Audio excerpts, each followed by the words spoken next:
tu avais peut-être un mot à dire par rapport à EACTA? C'est peut-être le moment, non? J'en profite parce que c'est une session autour de la recherche et c'est rare de voir un peu du monde de toute la France.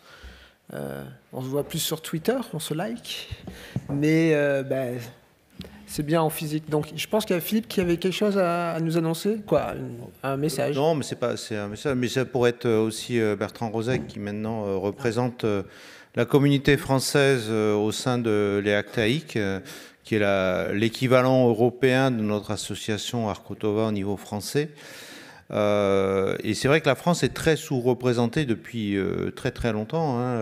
Alors on avait un petit essaim à Montpellier sous l'impulsion de Pascal que j'ai poursuivi derrière, mais c'est vrai qu'on a du mal à entraîner un petit peu les foules comparé à nos amis italiens et allemands, anglais, qui sont, même les Espagnols, sont beaucoup plus représentés. Voilà, donc on aimerait que la communauté française, via l'Arcotova, s'implique et puisse s'inscrire aussi en partenariat à l'EACTAIC. Il y a des choses très intéressantes hein, pour les jeunes en particulier. En termes de terrain de fellowship, il y a beaucoup de propositions. Donc voilà, ça mérite d'être regardé. Et puis nous, au niveau de la société, il faut qu'on voit quel partenariat on peut tisser de façon un petit peu plus étroite entre nos deux communautés, parce que finalement on fait le même travail. Et c'est intéressant de s'élargir. Bon, c'est vrai qu'on a une offre en France qui est assez large en termes d'éducation, en termes de valorisation scientifique, mais c'est important de s'élargir aussi et de voir un petit peu ce qui se passe ailleurs en Europe, d'élargir les contacts pour des études, participer à des études internationales. Donc voilà, je pense qu'il faut y réfléchir. Et puis bon, allez voir sur le site de l'EACTAIC aussi, voilà tout ce qui est proposé. Et si ça vous intéresse, de vous inscrire. Si on peut arriver à augmenter un petit peu le nombre d'adhérents d'origine française, ça nous donnera plus de poids aussi au niveau européen dans les différentes négociations, décisions qui pourront être prises. Voilà, donc moi j'ai été pendant plusieurs années représentant de la communauté française au sein de l'EACTAIC.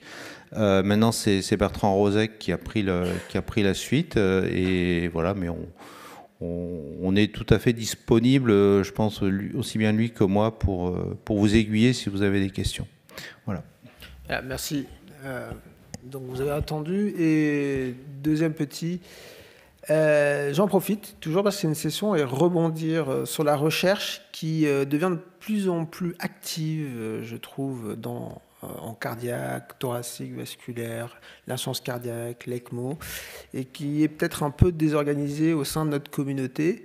Et l'idée était peut-être de pouvoir se connecter les uns avec les autres et je veux bien, s'il y a des gens qui n'arrivent pas à contacter certains ou d'autres, ou qui ont des idées et qui demandent, en être celui qui permet de connecter tous ces gens, puisque finalement je commence à connaître du monde à droite à gauche, et on se rend compte que y a des forces vives partout, même dans le petit village gaulois résistant là, à l'ouest, et que finalement il y a plein de choses à faire et que, en tout cas moi c'est le sentiment que j'ai, c'est en train de petit à petit gravir, et ce qui manque c'est juste un peu de ciment entre les uns et les autres et de connexion pour pouvoir aller plus loin. Donc si jamais il y a mon nom qui est marqué là, c'est facile, c'est prénom.guinaud@chu-dijon.fr. Si jamais il y a des gens qui sont dans le besoin, dans l'aide, qui ont besoin d'être mis en connexion avec d'autres, il n'y a pas de souci.